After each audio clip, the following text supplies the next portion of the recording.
সকাল সকাল 30টা টাকা আম্মুর কাছ থেকে নিয়ে বের হলাম। আব্বু অনেক কষ্ট পাচ্ছে বুঝতে পারছি, বাট কিছু করার নাই। আজকে ভার্সিটিতে আমার পরীক্ষা, তাই তাড়াতাড়ি করে বাসের জন্য বাস স্টেশনে দাঁড়িয়ে গেলাম। অনেকক্ষণ পরে বাস এলে বাসে জায়গা নাই, যে দাঁড়িয়ে যামো। অনেক কষ্টে বাসের ভিতরে গেলাম। 10 মিনিট পরে ভার্সিটিতে চলে আসলাম। আর আমি নেমে গেলাম, বাসা থেকে না খেয়ে চলে আসলাম। হাতে আছে 20 টাকা, বাসায় যেতে লাগবে 10 টাকা, আর 10 টাকা আমার কাছে থাকবে। ওই 10 টাকা দিয়ে একটা রুটি খেতে পারমো। দোকান থেকে একটা রুটি কিনলাম আর খেলাম, সাথে 1 গ্লাস পানি খেলাম। 10 টাকা দিলাম। তখন দোকানদার বলে, মামা 12টা দেন, 10 টাকা না। মামা রুটি 10টা না? মামা, রুটি 10 টাকা, সাথে 1 গ্লাস পানি, আর পানি হলো 2 টাকা। মামা 2 টাকা পরে দিয়ে দেই, আমার কাছে যে টাকাটা আছে সেই টাকা দিয়ে বাস ভাড়া দিয়ে বাসা যেতে হবে। ঠিক আছে মামা, পরে দিয়েন। আমি ভার্সিটির ভিতরে চলে গেলাম। সোজা আমি আমার সিট খুঁজতে লাগলাম।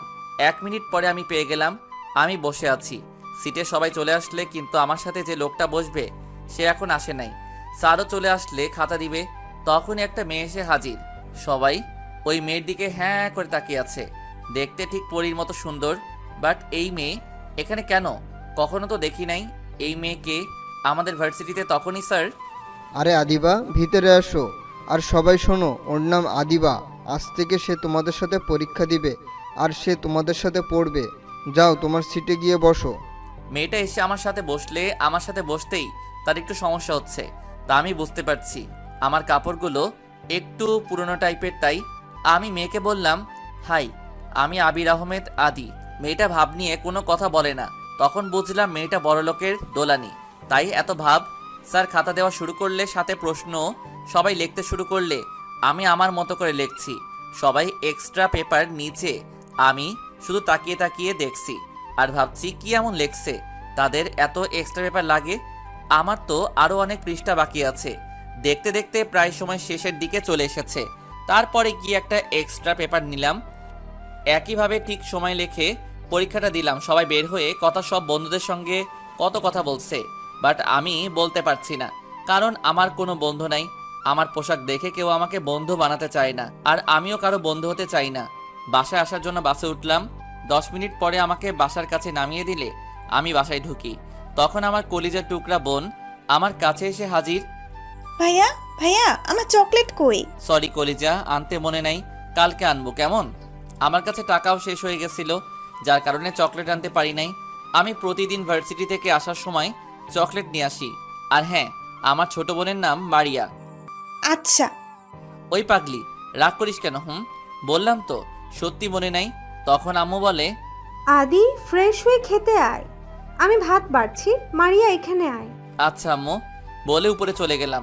গিয়ে ফ্রেশ হয়ে নিচে এসে দেখি আব্বু টেবিলে বসে আছে, তাই আমি আবার চলে গেলাম উপরে। আমি আর মারিয়া অনেকবার ডাকছে খাবার টেবিল আসার জন্য, বাট আমি চলে গেলাম আমার রুমে। কিছুক্ষণ পরে আম্মু আর মারিয়া খাবার নিয়ে আমার রুমে আসলে, তখন আম্মু বলে, আর কত কষ্ট দিবি তোর বুড়ো বাপটাকে? সে অনেক কষ্ট পাইছে। তো আমি কি করব সে কষ্ট পেলে? তুই কি করবি মানে? তোর বাপের সাথে আজ থেকে 4 বছর ধরে কথা বলিস না। একটু কথা বললে কি হয়? সে না হয় একটা ভুল করেছে, তাই বলে তুই আর তার একমাত্র ছেলে হয়ে তার সাথে কথা বলিস না, তার দেওয়া কোনো গাড়ি বা পোশাক নিচ্ছিস না, সবসময় পুরান পোশাক পরে ভার্সিটিতে যাস, তারও আবার লোকাল বস দিয়ে তোর বাপের অনেক কষ্ট পায়। কার জন্য সে এত টাকা ইনকাম করে বল? আমি কি তাকে বলছি যে আমার টাকা লাগবে বা আমার জন্য টাকা ইনকাম করতে? আমি কোনো কিছু বলি নাই। আর আমি তো এই বাড়ি থেকে চলে যেতে চাইছিলাম, শুধু তোমার অনুরোধটা আমি ফেলতে পারি না। আম্মু কি সব বলে? আগের কথা। ভাইয়াকে আগে খাবার দাও তো। আম্মু আমাকে খাবার দিলে আমি চুপচাপ করে খাবার খেয়ে বাসা থেকে বের হলাম। মাঠে গেলাম খেলতে। অনেকদিন পরে খেলতে গেলাম। আমাকে মাঠে দেখে এলাকার ছোট ভাইরা অনেক খুশি হলে সবাই আমার কাছে আসলে, আর সবাই বলছে, ভাই, এতদিন পরে আপনি মাঠে আসলেন। আমি বললাম তাহলে চলে যাই আমি। আসলে আমাকে সবাই সম্মান করে। আব্বুর জন্য আমার পরিচয়টা দিয়ে নেই, আমি আবির আহমেদ আদি, আদি গ্রুপের মালিক। আব্বু হলো দেশের 10 জন ধনীদের মধ্যে একজন। আর একটা ছোট বোন আছে, নাম মারিয়া। আপনারা তো জানেন আমি আমার বোনকে অনেক ভালোবাসি। আম্মু বাসায় থাকে, আমাদের জন্য মজার মজার রান্না করে। আমাদের বাসা সবাই ঢুকতে পারে না। গেটের সামনে একটা লক আছে, যা চোখের ফিঙ্গারে বা আঙুলের চাপের মধ্যে খুলে বা দারোয়ান দিয়ে খুলাই, কারণ আব্বু অনেক শত্রু আছে, যদি কোনো ক্ষতি করে। তাই মাঠে সবার সাথে অনেকক্ষণ ক্রিকেট খেললাম। ভালো লাগলে সন্ধ্যার সময় বাসায় গেলাম, গিয়ে হাত মুখ ধুয়ে পড়ার টেবিলে বসলাম। অনেকক্ষণ পড়ার পরে আম্মু এক গ্লাস দুধ আর কিছু হালকা নাস্তা দিয়ে গেলে আমি ওইগুলো খেয়ে আবার পড়তে বসলাম। পড়তে পড়তে 11টা বেজে গেছে। আম্মু আমাকে পড়ার টেবিলে থেকে তুলে নিয়ে খাবার টেবিলে বসালে খাবার খেতে আমি হাত ধুয়ে খেতে বসলাম। আম্মু আমাকে বেড়ে দিলে আমি খেয়ে আবারও পড়ার টেবিলে গেলাম। পড়তে পড়তে পড়ার টেবিলে ঘুমিয়ে গেলাম। সকালবেলা ঘুম থেকে উঠে ফ্রেশ হয়ে হালকা নাস্তা করে বের হলাম বাস স্টেশনে, কিন্তু আজকে আর বাস আসছে না। কি করা যায়? দেখলাম একটা গাড়ি আসছে, আমি সিগন্যাল দিলাম। গাড়িটা থামালে আমি বললাম যে আমাকে একটু লিফট দেওয়া যায়? কোনো বাস পাওয়া যাচ্ছে না, আমার পরীক্ষা ভার্সিটিতে। আর তখন ড্রাইভার, আসলে ভাই, আমি তো ড্রাইভার, আমাকে বলা হয়েছে ম্যাডাম ছাড়া যেন আর কেউ এই গাড়িতে না ওঠে। পিছনে ম্যাডাম আছে, তাকে আপনি বলেন, দেখতে পারেন। ম্যাডামের কাছে যাই, গিয়ে দেখি এ কি, এ তো আদিবা। আমি বললাম প্লিজ একটু লিফট দেন, বাস পাওয়া যাচ্ছে না। ভাইয়া, আব্বু তোকে কি বলছে? ছোট লোকগুলোর কথা শোনার জন্য গাড়ি থামাইতেছো? আমার দেরি হচ্ছে, তাড়াতাড়ি চলো। ড্রাইভার গাড়ি নিয়ে চলে গেলে তখন আমি বললাম, শালি মনে হয় না আমার আব্বুর থেকে বড় লোক হবি, এত ভাব তোদের? বলে রাস্তার একপাশে দাঁড়িয়ে আছি। দেখলাম একটা বাস আসলে আমি সাথে সাথে দৌড়ে উঠে গেলাম। 10 মিনিট পরে ভার্সিটির সামনে নামলাম। রুটির দোকানে গিয়ে আগে 2 টাকা দিলাম, তারপরে ভার্সিটির ভিতরে গেলাম। গিয়ে দেখি সবাই লেখছে, পরীক্ষা 5 মিনিট আগে শুরু হয়ে গেছে। আমি ভিতরে গেলাম স্যার বলে। তুমি আসতে এত দেরি করলে কেন? আদিবার দিকে একটু আর চোখে তাকালাম আর বললাম বাস সময় মতো পাই নাই। ও, কাল থেকে একটু আগে বের হবা, তাহলে বাস পাবে। আমি বললাম জি স্যার বলে লিখতে থাকলাম। শুধু ফারুক স্যার আমার সাথে সুন্দর করে কথা বলে, আর বাকি সব স্যারের একটা চিন্তা করে আমি কি করে এই ভার্সিটিতে ভর্তি হলাম। যাই হোক, আগে পরীক্ষা দিতে হবে। আর কথা না বাড়াই, আমার হাতে সময় আছে 2 ঘন্টা। আমি প্রশ্নটা দেখলাম, সবগুলো কমন। আমি লিখতে থাকলাম। অনেকক্ষণ লেখার পরে হঠাৎ মনে হলো কেউ আমাকে কলম দিয়ে খোঁচা দিছে। দেখলাম আদিবা। হাই, আমি আদিবা। আমি কিছু না বলে চুপচাপ করে লিখতে থাকলাম। আবারও খোঁচা দিলে কলম নিয়ে বললাম, কি সমস্যা? 7 নং প্রশ্নের উত্তরটা দেখান। আমি কিছু বলতে চামো, তার আগে আদিবা থামিয়ে দিল। আমি দেখছি আপনি 7 নং প্রশ্নটা দিছেন। ভাব নিয়ে বললাম, সরি, দেখানোর সময় নাই এখন, এমনিতে 10 মিনিট লেট আমার। তাও আপনি চাইলে আমাকে একটু হেল্প করতে পারতেন, তা আপনি করেন নাই। এখন আমিও পারবো না বলে আমি আমার মতো করে লিখতে থাকলাম। আর আদিবা গাল ফুলিয়ে বসে আছে। নির্ধারিত সময় পরীক্ষা শেষ হলে আমি পরীক্ষার হল থেকে বের হলাম। দেখলাম আদিবার আগে গাল ফুলিয়ে আগুন হয়ে গেছে। আমি পরীক্ষার হল থেকে বের হতে হতে আদিবা আমাকে ডাকে। আমি তার কাছে গেলাম। আদিবা বলে, তুই আমার সাথে এমন করলি কেন? আমি কি করছি আপনার সাথে? আমাকে একটু দেখালে কি হতো তোর? আপনাকে দেখালে তখন আমার খাতাটা নিয়ে নিত স্যার, তখন কি হতো? আর আমার 10 মিনিট লেট হয়েছে আসতে। তো কি হয়েছে? কি হয়েছে মানে? ধ্যাত, আমি চলে আসলাম। আবার ডাকলো আদিবা। ওই ফকিনের বাচ্চা, তোকে যেতে বলছি। আমি রাগকে কন্ট্রোল করতে পারি নাই, গিয়ে সাথে সাথে কয়েকটা বসিয়ে দিলাম গালে। ওই ফকিনের বাচ্চা, তোর সাহস কত তুই আমাকে থাপ্পড় মারলি? আবারও 2টা বসিয়ে দিলাম। চুপ, একেবারে চুপ। আরেকবার বললে তোর খবর আছে। ফকিনীর বাচ্চাকে কেন? তুই, তোর পোশাক দেখলে বোঝা যায় তুই কেমন ফ্যামিলির ছেলে। পোশাক দিয়ে কাউকে বিচার করতে নাই, কার মধ্যে কি আছে কেউ বলতে পারে না। তুই আমাকে মারার সাহস কোথায় পেলি? এখনই আমি প্রিন্সিপাল স্যারের কাছে বিচার দেব তোর নামে। দেখ তোর কি হাল করি আমি। প্রিন্সিপাল আমার আব্বুর বন্ধু। মেয়েদের একটা স্বভাব, কোনো কিছু না পারলে আরেকজনের ক্ষমতা দেখায়, পারলে নিজের যোগ্যতা কিছু করে দেখা। ওকে ওকে, আমি আমার যোগ্যতা দিয়ে আমার প্রতিশোধ নিমু, যা। আমি চলে আসলাম ভার্সিটি থেকে। আজকে ছোট বোনের জন্য চকলেট দিতে হবে, তাই আজকের বাসে না গিয়ে হেঁটে হেঁটে বাসায় আসলাম। ছোট বোনের চকলেট নিয়ে আমি বাসায় এসে কলিং বেল দিতেই ছোট বোন এসে দরজাটা খুলে দিলে আমি মারিয়ার হাতে একটি চকলেট দিয়ে আমার রুমে গেলাম। গিয়ে ফ্রেশ হয়ে নিচে আসলাম। আম্মু আমার জন্য খাবার বেড়ে রাখছে, আমরা একসাথে খাবার খেলাম। বাট মারিয়া মন খারাপ। আমি বললাম, কি রে, তোর মন খারাপ কেন? ভাইয়া, কাল থেকে তুই আমাকে সাথে করে নিয়ে আসবি স্কুল থেকে। আচ্ছা, তা না হয় করবো, কিন্তু সমস্যাটা কি সেটা বলবি তো? ভাইয়া স্কুলের সামনে কিছু পকেটের ছেলে আছে, আমাকে বাজে বাজে কথা বলে। আমার রাগটা আরও বেড়ে গেলে, আচ্ছা তুই আমাকে একটু দেখিয়ে দিস তো কারা এই ছেলে পেলে। এখন গিয়ে ঘুমা যা। আমি রুমে চলে আসলাম, রাগে মাথা গরম হয়ে আছে। আমি মারিয়া স্কুলে এক ফ্রেন্ডের ভাইকে কল দিলাম, দিয়ে বললাম যে তার ছোট ভাই তামিমকে যেন ফোনটা দেয়। সে তার ভাইকে ফোনটা দেয়। আমি জানতে চাইছি ছেলেগুলো কে। তারপরে সে বলে, আমি সাথে সাথে পিস্তল নিয়ে বের হলাম বাসা থেকে। আমার লাইসেন্স করা পিস্তল আছে, আব্বু আমার জন্য সুরক্ষার জন্য এইটা আমাকে দিছে। আমি সোজা চলে গেলাম স্কুলের সামনে গিয়ে দেখি ওরা সবাই বসে আছে। দেখে সাথে সাথে 2-3টা বুলেট ছাড়লাম। সবগুলো ভয় চুপ করে দাঁড়িয়ে গেলে একটা লম্বা চুলওয়ালা সে চিল্লাচিল্লি করতে শুরু করে। আমি তার পায়ে গুলি করি, সাথে সাথে সে নিচে পড়ে গেলে সবাই বলছে আমি কেন গুলি করছি। আমি কোনো কথা না বলে সবগুলোকে ইচ্ছে মতো মারলাম। এক একটার অবস্থা অনেক খারাপ, তারপরেও একই কথা বলছে তাদেরকে কেন মারছি, বাট কেউ ভয়ে জোরে জোরে কথা বলে না। আমি বললাম, শালা বাচ্চু, তোরা আমার বোনকে খারাপ নজরে দেখোস আর উল্টোপাল্টা কথা বলিস, আজকে তোদের মাস্তানি করা একেবারে বের করব। বলে ওদের হাতে আর মুখে ইচ্ছে মতো মারছি। তখনই পুলিশ আসলে, এই ছেলে, তুমি পিস্তল কই পেলে আর সবাইকে এইভাবে মারছো কেন? সবগুলো ছেলে বলে, স্যার আমাদেরকে বাঁচান, এই ছেলে আমাদেরকে মেরে ফেলবে স্যার। ওদেরকে মেরে ফেলবো বলে আর 2-1টা লাথি মারলাম। রাগ আমার কমছে না। ওই ছেলে, ঠান্ডা হও আর বলো কি হয়েছে। আর পিস্তলটা আমাকে দাও, তোমার পরিচয় বলো, না হলে তোমার বিরুদ্ধে মাস্তানি করার কারণে মামলা হবে। আমি আবির আহমেদ আদি। বাবার নাম বললাম, তাতে পুলিশ বুঝতে পারছে। আর বললাম, ওরা আজকে আমার বোনকে ইফটিজিং করছে। শুধু আমার বোনকে না, আরও অনেকের বোনের সাথে করে।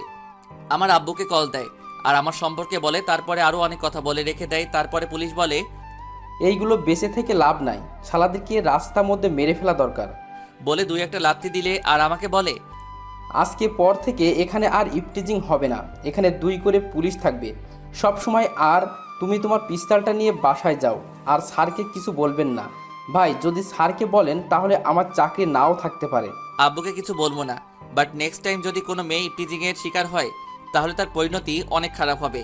বলে চলে আসলাম বাসায়। সোজা রুমে চলে গেলাম, ঘুমানোর চেষ্টা করলাম। কিছুক্ষণ পরে আব্বু বাসায় আসলে এসে আম্মুর সাথে চিল্লাচিল্লি শুরু করলে। কিছুক্ষণ পরে আম্মু আসলো আমার রুমে। আদি নিচে আয়, তোর আব্বু কথা বলবে তোর সাথে। নিচে গেলাম, সাথে সাথে আব্বু আমাকে 2টা চড় মারে। আমি চুপ করে দাঁড়িয়ে আছি। মাস্তান হয়েছে না, আমাকে তো খুনি বাবা বলবে যখন আমি রাস্তা দিয়ে বের হব। কেন মারামারি করছিস? খুনি বাবা বলে কষ্ট হবে যদি রাস্তা লোকেরাই বলে ওই যে যাচ্ছে ধর্ষিতার বাবা যাচ্ছে দেখ, তখন কি ভালো লাগবে? যাদেরকে আমি মারছি তারা 2 ঘন্টা আগে মারিয়ার সাথে নোংরা নোংরা কথা বলছে, আরও অনেক ভাষার কথা বলছে। আর যখন মারিয়া তার ভাইকে বলে তাকে কিছু ছেলে নোংরা কথা বলে, তাকে সেভ করার জন্য তখন কোনো ভাইয়ের মাথা ঠিক থাকবে? আমি তাদেরকে মেরে ফেলতে চাইছিলাম, পুলিশ বাঁচিয়ে দিচ্ছে। আব্বু চুপ হয়ে গেছে আর সবাই বসে পড়লে মারিয়াকে বলল, মারিয়া, আদি যা বলছে তা কি সত্যি? জি আব্বু। আমি চলে আসলাম রুমে, মাথাটা ঠান্ডা ঠান্ডা লাগছে। ফোনটা বের করে ফেসবুকে ঢুকলাম, বাট ছদ্মনাম আইডি যাতে কেউ আমাকে খুঁজে না পায়। মাঝে মাঝে ফেসবুক চালাই, ভালো লাগে তাই। চোখে হালকা ঘুম আসলে তাই ফোনটা রেখে ঘুমিয়ে গেলাম। সন্ধ্যার সময় ঘুম থেকে উঠে ফ্রেশ হয়ে হালকা নাস্তা করে পড়তে বসলাম। অনেকক্ষণ পড়ার পরে আম্মু ডাকলে খাবার খেতে আমি নিচে গেলাম। দেখলাম আব্বু আছে। আমি আবার উপরে চলে আসতে যাব, তখন আম্মু বলে, আদি, তোর আব্বু কি জানি বলবে আজকে, তাই তোকে ডাকছে আজকে। তাই আর কিছু না বলে চেয়ার টেনে মারিয়ার পাশে বসলাম। আম্মু খাবার বেড়ে দিলে সবাই খাচ্ছে। হঠাৎ করে আব্বু বলে, আমি মারিয়ার দিকে তাকালাম, দেখলাম মারিয়া রাজি না। তাই আমি বললাম যে এখন মারিয়ার বিয়ে দেওয়ার দরকার নাই, মারিয়া আগে এসএসসি পরীক্ষা দিবে, তারপরে ভাবা যাবে। তার আগে মারিয়ার বিয়ের কথা যেন না ওঠে। আমার সোজা কথা। রাতে খাবার খেয়ে রুমে এসে শুয়ে পড়লাম। পড়তে ভালো লাগছে না, ঘুমের দেশে হারিয়ে গেলাম। আর একটা মধুর স্বপ্ন দেখলাম। হঠাৎ করে কেউ এসে আমাকে ডাকতে থাকে আর স্বপ্নের 12টা বাজিয়ে দিলে দেখলাম মারিয়া। আমি বললাম, কি সমস্যা? ভার্সিটিতে যাবি না তুই? যাব, মাত্র শুইলাম, এর মধ্যে তুই চিল্লাচিল্লি লাগিয়ে দিলে। কি গাঁজা খেয়ে ঘুমাস নাকি? এখন বাজে 9টা, সময় আছে আর 1 ঘন্টা তোর হাতে। কি করবি দেখ। কি তুই? আরে আগে ডাকবি না আমাকে? বলে এক দৌড়ে বাথরুমে চলে গেলাম। তাড়াতাড়ি করে ফ্রেশ হয়ে এসে দেখি মারিয়া রুমের সবগুলো বাজ করছে। আমি তাড়াতাড়ি করে শার্ট প্যান্ট পরলাম আর রুম থেকে বের হলাম। নিচে এসে হালকা কিছু খেয়ে আমার কাছ থেকে 30 টাকা নিয়ে বের হলাম। বাসা থেকে বাস স্টেশনে গিয়ে দাঁড়ালাম। বাস চলে আসলে আমি বাসটা ভিতরে গেলাম, গিয়ে দেখি সিট খালি আছে। আমি সিটে বসলাম। 10 মিনিট পরে চলে আসলাম ভার্সিটিতে। যখন আমি ভার্সিটিতে ঢুকবো তখনই একটা লোক বলে, এই ছেলে দাঁড়াও, তুই আজকে পরীক্ষা দিতে পারবি না।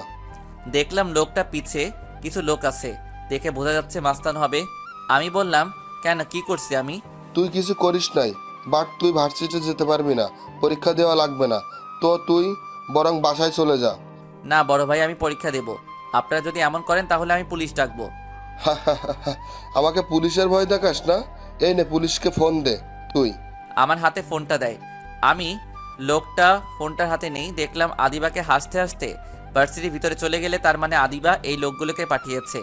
আমি ওদের ফোনটা হাতে দিয়ে আমার ফোনটা দিয়ে কল দিলাম ডিআইজিকে, আর সব খুলে বলি যে আমাকে ভার্সিটিতে কিছু লোক ঢুকতে দেয় না। তখন ডিআইজি আঙ্কেল বলে, ওই থানা পুলিশ পাঠিয়ে দিচ্ছি, আমি তোমার কোনো সমস্যা হবে না। ডিআইজি হলো আমার বাবার বন্ধু। আমি বললাম, ওকে আঙ্কেল, তাড়াতাড়ি পাঠিয়ে দেন, আমার পরীক্ষার সময় কম আঙ্কেল। বলে ওকে আর ওই লোকগুলো হাসছে আর বলছে, আরে পুলিশ আমাদের দেখলে সালাম দেয়, তুই পুলিশকে ফোন দিয়ে ওকে, পুলিশে আসলে তোকে আবার মামলা বলবো ঢুকিয়ে দিতে। আমি চুপ করে দাঁড়িয়ে আছি। 7 মিনিটের ভিতর পুলিশ চলে আসলে এসে আমাকে বলে, তুমি আবির আহমেদ আদি? জি। আর ওরা আমাকে ভার্সিটিতে ঢুকতে দিচ্ছে না। তখন পিছন থেকে একটা লোক পুলিশকে বলছে, আরে স্যার, আপনি কেন এসেছেন? আর যখন এসেছেন তখন একে ধরে নিয়ে যান আর একটা মামলা দিয়ে 5 বছরের জন্য জেলে পাঠিয়ে দেন। সাথে সাথে পুলিশ ওই লোকটাকে একটা থাপ্পড় মেরে সবগুলোকে গাড়িতে তোলে। তখন একজন বলছে, ওসি, তুই জানিস না তুই কাকে নিচ্ছিস? আর এই ছেলে, আমি 1 ঘন্টার মধ্যে আবারও আসবো, আমার পাওয়ারের সম্পর্কে ধারণা নাই। তোর নিজেরও ধারণা নাই তোরা আজকে কত বড় ভুল করছিস। তুই 1 ঘন্টা না, 1 বছরেও মনে হয় না বের হতে পারবি। আমাদেরকে সরাসরি ডিআইজি পাঠিয়েছে, আর ওই ছেলে ও কোনো সাধারণ ছেলে মনে হয় না, ওদেরও অনেক পাওয়ার আছে। মনে হয় তোরা এখন হারে হারে টের পাবি জেল কি জিনিস। স্যার, আসার সময় কিছু ফকির আর একটা ফকিরনির সাথে দেখা। ফকিরগুলোকে আমি নিজের দায়িত্বে তাদের ঠিক জায়গায় পাঠিয়ে দিয়ে এসেছি, বাট ফকিরনিকে পারলাম না। তার স্বভাবটা ছিল ডাস্টবিনের ময়লা খাওয়া। একটু আর চোখে তাকালাম আদিবার দিকে, দেখলাম রাগে রুচির মতো ফুলছে। সময় হয়েছে, সবাই সোজা হও। বলে খাতা আর প্রশ্ন দিয়ে দিল। সবাই প্রশ্ন পেয়ে খুশি, সবাই লেখছে, আমিও লেখছি। দেখলাম আদিবা গাল ফুলিয়ে বসে আছে আর উকি মারছে আমার খাতার দিকে। আমি দেখেও না দেখার ভান করে লেখছি। আদিবা কিছুক্ষণ এদিক ওদিক করে সে নিজে লেখা শুরু করছে। তাকিয়ে তাকিয়ে দেখতে থাকলাম আদিবার দিকে। এত সুন্দর নিষ্পাপ একটা মেয়ের এত বেশি অহংকার দেখলে কেমন কেমন লাগে। যাই হোক, আবারও লেখা শুরু করলাম। সময়ের আগে পরীক্ষা শেষ করে ফেললাম, কিন্তু আদিবা পারে নাই। আদিবা মন খারাপ করে আছে। কি আর করার, পরীক্ষা সবগুলোর উত্তর দিতে পারে নাই। আর আদিবার জন্য ভার্সিটির অনেকেই পাগল। আদিবা দেখতে যেমন, তার চেহারাটাও ঠিক তেমন, একটা মায়া মায়া ভাব আছে। আমি পরীক্ষা দিয়ে পরীক্ষার রুম থেকে চলে আসলাম। মাঠে এক কোণে দাঁড়িয়ে আছি, আর আদিবা দাঁড়িয়ে আছে অনেকগুলো ফ্রেন্ডের সাথে, কারণ আদিবার মতো ওরাও বড় লোক। আর আমি নর্মাল পোশাক পরি বলে আমার বন্ধু নাই, আর আমি কাউকে বন্ধু বানাতেও চাই না। আমার বন্ধু একজনই ছিল, আকাশ। আকাশ হলো আমার একমাত্র বন্ধু, যাকে আব্বু অনেক অপমান করে আর আমার জীবন থেকে হারিয়ে যায়। সেই কারণে আমি বাসা থেকে চলে যেতে চাইছিলাম, পারি নাই আম্মু আর মারিয়ার জন্য। কিন্তু আব্বুর সাথে সেই দিন থেকে কথা বলা বন্ধ করে দিছি। হঠাৎ করে আদিবা আমার সামনে, কি রে ছোট লোকের বাচ্চা, তোকে আজকে কেমন মার দিল আমার লোকেরা? আর পরীক্ষার হলে আসলি কি করে তুই? মার না সেই লেভেলের মাইর, বাট আমার উপর না, ওদের উপর হচ্ছে। এখন কি ফকির নিমার্কা মাস্তান আনিস যা আমার কাছে চুলের মতো ফু দিলে উড়ে যায়। তুই ছোট লোক বলে তোর কোনো ফ্রেন্ড হয় না, দেখ আমার কত ফ্রেন্ড। তুই ঠিক বলছিস, বাট আমার তো মনে হয় তুই আমার থেকেও ছোট লোক। বলে চলে আসলাম। আদিবা অনেকবার ডাকছে এই বলে যে ছোট লোককে আমি রাস্তায় চলে আসলাম আর বাস পেয়ে গেলাম। বাস দিয়ে চলে আসলাম। বাসায় এসে কলিং বেল দিতেই সাথে সাথে দরজা খুলে দিলে মারিয়া। আমি উপরে চলে গেলাম, গিয়ে ফ্রেশ হয়ে নিচে আসলাম। খাবার খেতে গিয়ে দেখি ওমা আমার পছন্দের খাবার রান্না করছে, বিরিয়ানি। তাড়াতাড়ি করে বিরিয়ানি প্লেটে নিলাম। তারপরে মারিয়া আম্মু নিলে সবাই 1 প্লেট খেতে খেতে আমি 2 প্লেট মেরে দিলাম। তখন মারিয়া বলে, হাম্মু, এই ছেলে তো রাক্ষস, আমরা 1 প্লেট খেতে পারছি না আর এই ছেলে তো 2 প্লেট খেয়ে ফেলাইছে। চুপ কর, আমার ছেলেটা না খেতে খেতে চিকন হয়ে গেছে, আর 2 প্লেট কেন? আদি বাবা, তুই আরও 2 প্লেট খা বাবা। না আম্মু, আমি আর খাবো না। তোমার ডাইনি মেয়েটা খাবার না পেয়ে তো স্বামীর মায়েরকে চিকন হবে, রাক্ষসী একটা। আমার খাওয়া দেখতে পারে না। আম্মু, তোমার মেয়েকে বাসা থেকে বিদায় করবা কবে? না না, এত তাড়াতাড়ি আমি বিদায় হব না। আগে তুই বিয়ে করবি, তোর বউয়ের সাথে ঝগড়া করব, তারপরে আমি এই বাড়ি থেকে বিদায় হব। আমি কি পাগল নাকি? তোর মতো ডাইনিকে বাসায় রেখে আমি বিয়ে করব? না না, আমি এত পাগল না রাক্ষসী। ওই থাম, তোরা কি শুরু করছিস? কি ঝগড়া শুরু করছি নাকি? তোমার মেয়ে তো শুরু করছে, বাট তাকে বলে বন্ধ করতে। ওকে, বন্ধ করব, একটা শর্ত আছে। কি শত আবার? তার মানে তুই ইচ্ছা করে ঝগড়াটা শুরু করছ, তাই না? কি সত্তর? আমাকে আজকে বিকেলে নিয়ে বের হতে হবে। আজকে ঘুরতে ইচ্ছে করে অনেক, তাহলে ঝগড়া থামবে, না হয় আজকে সারাদিন চলবে। আদি যা, কবে থেকে মারিয়া বের হয় না? আর বিরিয়ানি কিন্তু মারিয়া রান্না করছে তোর জন্য। এই কাহিনী না? আচ্ছা যা, নিয়ে যাবো। এখন আর বিরক্ত করবি না ওকে, বলে রুমে চলে গেলাম। গিয়ে একটা ঘুম দিলাম, হালকা চোখটা লাগছে। তখনই মারিয়া এসে ডাকাডাকি শুরু করলে। ওই ফেয়া, ওঠ, ঘুরতে যাবি না? যাবো। কয়টা বাজে? 3টা বাজে। এই মেয়ে মাথাটা গেছে, ঘুরতে কি কেউ এই রোদের মধ্যে যায়? যাই, আমরা তো কাছে কোথাও যাচ্ছি না, আমরা দিয়াবাড়িতে যাবো। ওই জায়গায় যেতে অনেক সময় লাগবে না, আবার আসতে হবে না? কি? আব্বু জানলে কি করবে জানিস? কুত্তা, তোকে এই জন্য আমি বিরিয়ানি রান্না করে খাওয়াইছি। আমার বিরিয়ানি ফেরত দে, যাবো না তোর সাথে কোথাও। বিরিয়ানি কিভাবে দিমু? তুই এক কাজ কর, আমি বিরিয়ানি খেয়ে আসার পরে বাথরুমে চলে গেছি, তুই গিয়ে দেখ বাথরুমে পাস কিনা। রাগ তুললে কিন্তু পানি দিয়ে দিব তোর পুরো শরীরে। আমি বললাম ওকে, উঠছি, বাট তুই গিয়ে রেডি হ। বললে আমি বাথরুমে গেলাম, গিয়ে ফ্রেশ হয়ে নিচে আসলাম। আম্মুর থেকে কিছু টাকা নিয়ে নিলাম। দেখলাম মারিয়া চলে আসলে রেডি হয়। আম্মু থেকে বিদায় নিয়ে একটা সিএনজি নিয়ে চলে গেলাম দিয়াবাড়িতে। বাসা থেকে গাড়ি নিয়ে আসি নাই, কারণ আব্বু কোনো কিছু আমি চাই না। আসলে জায়গাটা অনেক সুন্দর। মারিয়াকে নিয়ে হাঁটছি, হঠাৎ মারিয়া বলে, ভাইয়া ওই যে ফুচকার দোকান, আমি ফুচকা খামো, চল ভাইয়া। মারিয়াকে নিয়ে আমি চলে গেলাম ফুচকার দোকানে। মারিয়া একটা ফুচকার অর্ডার দিলে আমি ফুচকা খাই না। মারিয়া জানে মারিয়া খাচ্ছে, মাঝে মাঝে আমাকেও একটা করে খাওয়াই দিচ্ছে। আসলে ভাই বোনের ভালোবাসাটা অন্যরকম হয়। সারাটা বিকাল মারিয়াকে নিয়ে হেঁটে হেঁটে আমার পায়ে ব্যথা করছে। আমি মারিয়াকে বললাম চল বাসায় যাই, বলে মারিয়াকে নিয়ে বাসায় চলে আসলাম। এসে দেখি আব্বু সোফায় বসে আছে। আমাদেরকে দেখে আব্বু বলতে লাগলো, আমার এতগুলো গাড়ি কার জন্য কিনেছে?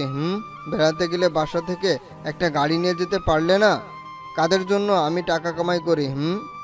আপনাকে কেউ বলে নাই যে আমাদের টাকা লাগবে, আপনার টাকা আপনার কাছে রাখেন, বলে রুমে চলে আসলাম। আর আব্বু চিল্লাচিল্লি শুরু করে দিলে আমি ফ্রেশ হয়ে পড়ার টেবিলে বসলাম। আমি সোজা পড়ার টেবিলে চলে আসলাম। আব্বু চিল্লাচিল্লি করতে শুরু করলে আমি চুপচাপ করে বসে আছি। হঠাৎ রুমে আম্মু আসলে, এসে বলে, কি দরকার ছিল এত দেরি করে আসার? এখন তোর আব্বু চিল্লাচিল্লি করছে। আমি আম্মুকে বললাম এখন আমি পড়বো, তুমি যাও, বলে আম্মুকে পাঠিয়ে দিলাম। আর আমি পড়তে শুরু করলাম। কালকে পরীক্ষা হিসাব বিজ্ঞান, তাই ভালো করে পড়তে হবে, লিখতেও হবে। রাত ভরে শুধু লেখছি আর লেখছি। কখন যে পড়ার টেবিলে ঘুমিয়ে গেলাম। সকালবেলা কারো ধাক্কায় আমার ঘুমটা ভেঙে আমি দেখলাম মারিয়া। ওই, তোর না পরীক্ষা আর তুই এখন ঘুমাস? পরীক্ষা? আমার টেনশন তোর কেন? টেনশন তো আমারই থাকবে, কারণ আমি সব সময় চাই আমার ভাইয়া যে ভার্সিটির 1 নাম্বার হয়ে থাকে, 2 নাম্বার হতে যেন না হয়। এই কাহিনী না? আচ্ছা যা, দেখবি তোর ভাই 1 নাম্বার হবে। আচ্ছা যাও, এখন গিয়ে ফ্রেশ হয়ে নিচে আসো। 8:40 বাজে, আমি তোমার রুমটা গুছিয়ে দেই। ওকে, বলে বাথরুমে চলে গেলাম। গিয়ে গোসল করে এসে দেখি রুমটা গুছিয়ে বসে আছে মারিয়া। আমি রেডি হয়ে মারিয়া আর আমি একসাথে নিচে গেলাম। আমি নাস্তা করে বের হলাম। বাস স্টেশনে গিয়ে দাঁড়িয়ে আছি। বাস এলে আমি বাসে করে ভার্সিটিতে আসলাম। আজকে একটু তাড়াতাড়ি চলে আসলাম। মাঠে এক কোণে বসে আছি আর ভাবছি আকাশের কথা। আকাশ থাকলে না কত ভালো হতো। হঠাৎ করে একটা কাশির শব্দ হলে দেখলাম আদিবা আমার সামনে দাঁড়িয়ে আছে কিছু ফ্রেন্ড নিয়ে। আমি বললাম, সমস্যা কি আপনার? সমস্যা হলে তুই আচ্ছা বলতে তুই কেমনি এই ভার্সিটিতে ভর্তি হলি? তোর মতো ফকিনির পোলা তো এই ভার্সিটিতে চান্স পাওয়ার কথা না। সে আপনি না জানলেও চলবে। আপনি আমার পিছে পড়ছেন কেন? আর আপনি জানেন আমি ফকিনি না, কোটিপতির ছেলে।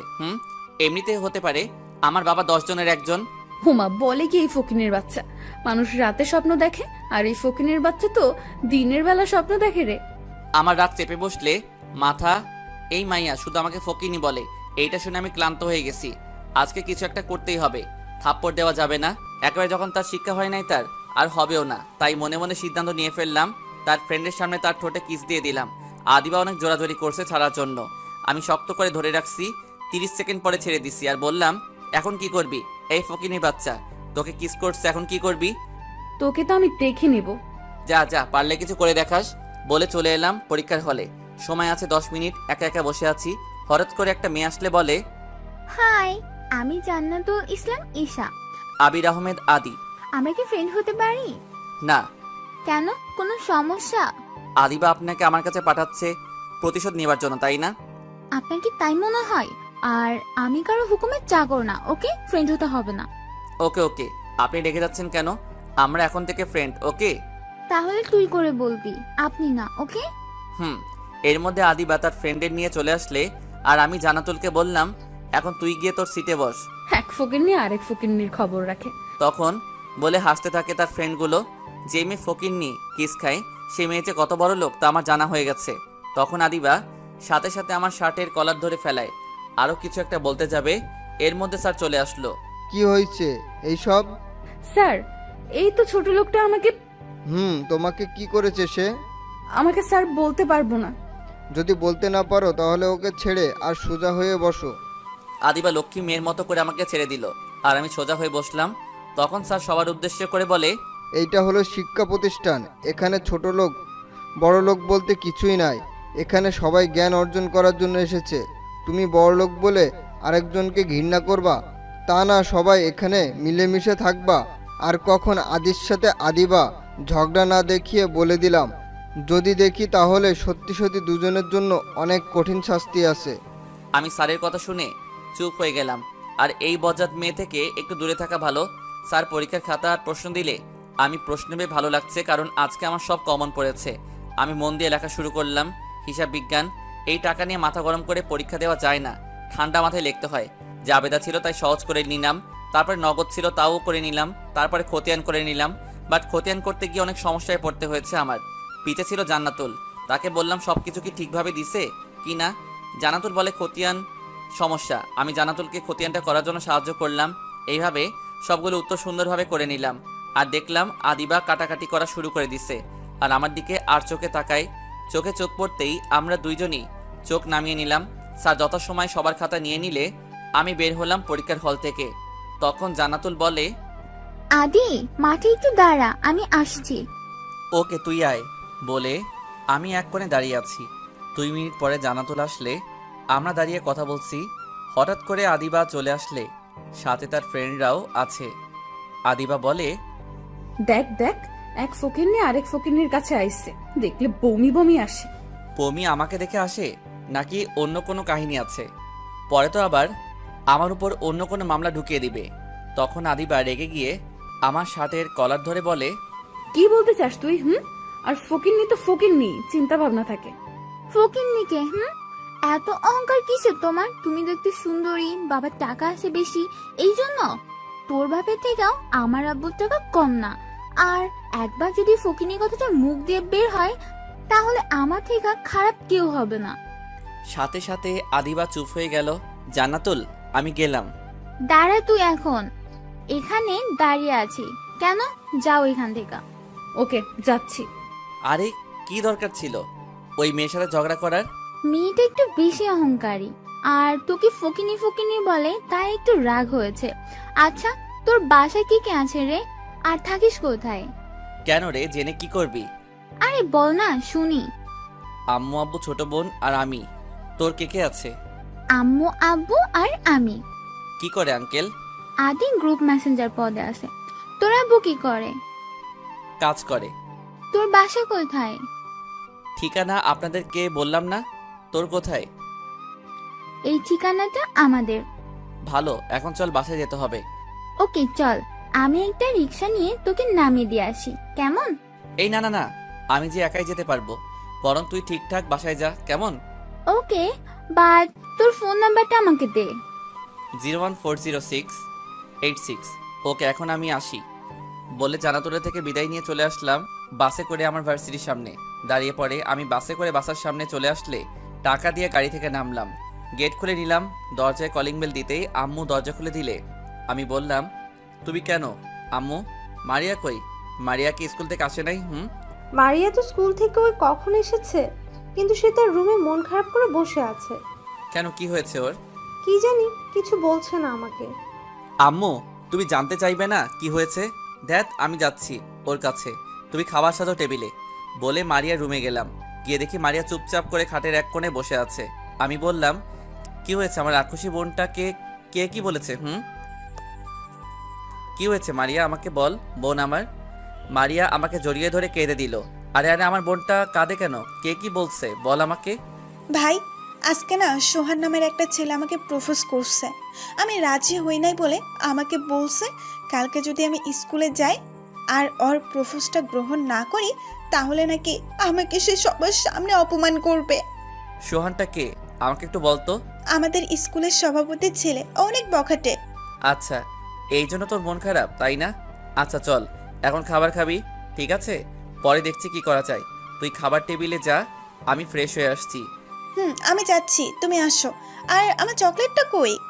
চকলেট আগে একটা হাসি দে তুই, তারপরে পাবি।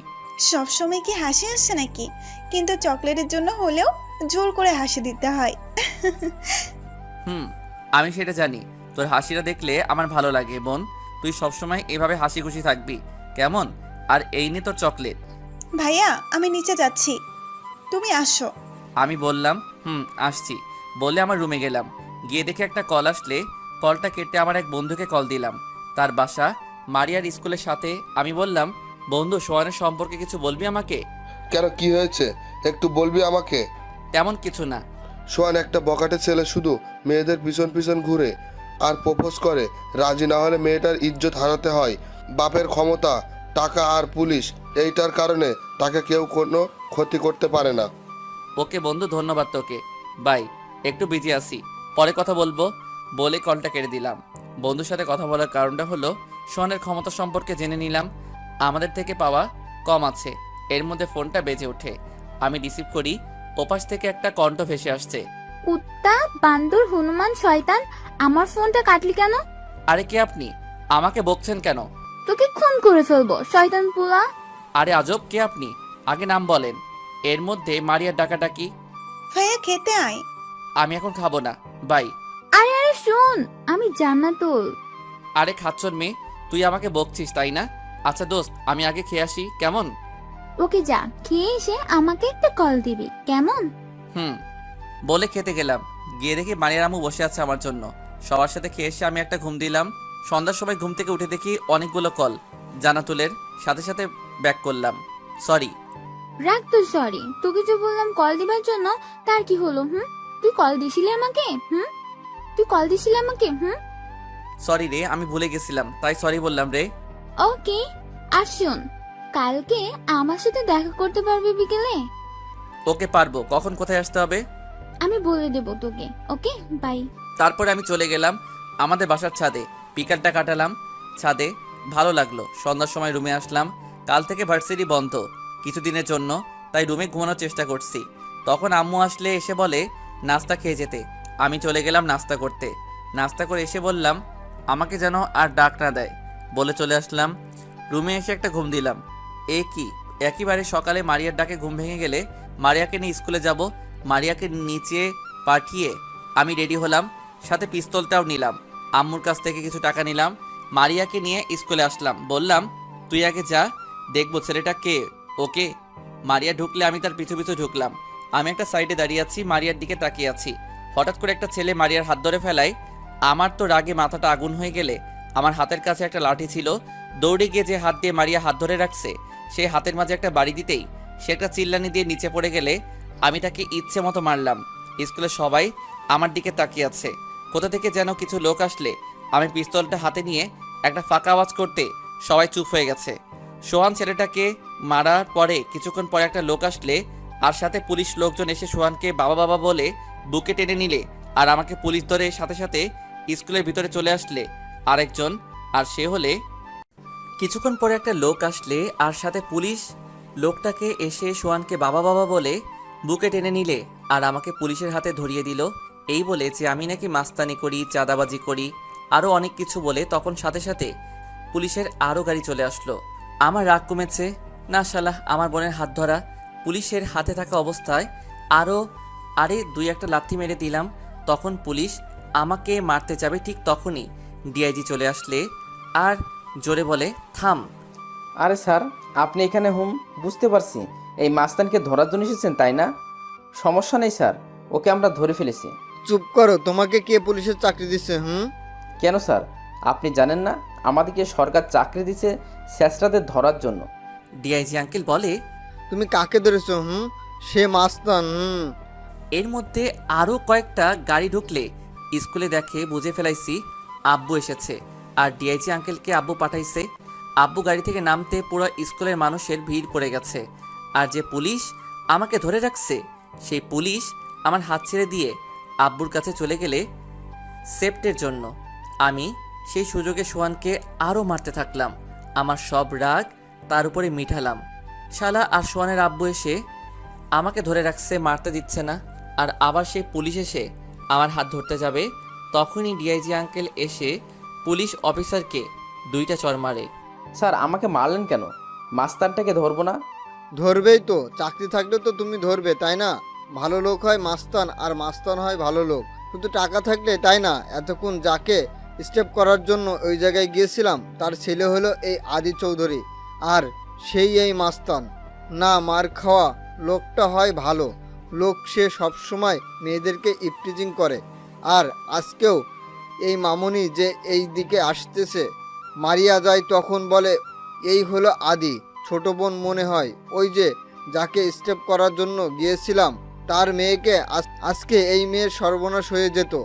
কোনো ভাইয়ের সামনে তার ছোট বোন কলিজার টুকরা হাত ধরে টানাটানি করবে আর তার বড় ভাই তা দেখবে আর চুপচাপ থাকবে, তা ভাবলে কি করে হয়? এটাকে ছেলে না বাবা, বেটাকে এখানে শেষ করে দেওয়া উচিত। সাথে সাথে সোহান আর তার বাপ ডিআইজির পায়ে পড়ে যায়। ডিআইজি বলে, আমি কিছু করতে পারবো না, যাদের কাছে তুমি অপরাধী তাদের কাছে যাও। সাথে সাথে মারিয়া পায়ে পড়ে যায়। মারিয়া পা সরিয়ে নেয়, তারপরে আমার কাছে আসে, বাট সোহান আসে না। যদি আবার মারি ভয় পেয়ে আসে না। তারপরে আস্তে আস্তে করে আমার পায়ে পড়ে, তখন একটা লাথি দিয়ে আমার সামনে থেকে সরিয়ে দেই আর বলি, যেখানে আমার বোন তোদেরকে ক্ষমা করে নাই সেখানে তোরা আমার পায়ে ধরতে এসেছিস বলে আবারও মারতে যাব। তখন আব্বু বলে, থামাদি, এই কুকুরগুলোকে আর মারিস না, তাদেরকে পুলিশের হাতে তুলে দে, শেষ জীবনটা জেলে পচে মরুক। আমি থেমে গেলাম। পুলিশ ওদেরকে নিয়ে গাড়িতে উঠালে তারপরে যে পুলিশটা আমাকে ধরছে সে এসে আমাকে সরি বলে আর বলে, ওই লোকটা আমাকে এমনভাবে বলে যে আমার মাথাটা নষ্ট করে দিল, তাই তোমার সাথে খারাপ ব্যবহার করেছি। সরি ছোট ভাই। স্যার, আপনি আপনার জায়গায় ঠিক কাজটা করেছেন, বাট সত্যিটা না জেনে ভুলটা করেছেন। পুলিশ আঙ্কেল, বাপ বেটাকে এমন শিক্ষা দিয়ে ছাড়বেন যেন কোনো বাপ তার ছেলেকে এমন শিক্ষা না দেয়। এই স্কুলে অনেক মেয়ের জীবনটা নষ্ট করে দিয়েছে ওরা। তুমি চিন্তা করো না মামনি, ওদের কঠিন বিচার হবে। এই বলে পুলিশ চলে গেলে সব ছাত্রছাত্রীরা হাতে তালি দিয়ে আমাকে অভিনন্দন জানালে। আব্বু মারিয়াকে গাড়িতে উঠালে আমাকে উঠতে বলে। আমি উঠি নাই, বললাম একটা কাজ আছে বলে চলে আসলাম। আব্বু মারিয়া গাড়ি করে চলে গেলে আমি হেঁটে হেঁটে বাসায় গেলাম।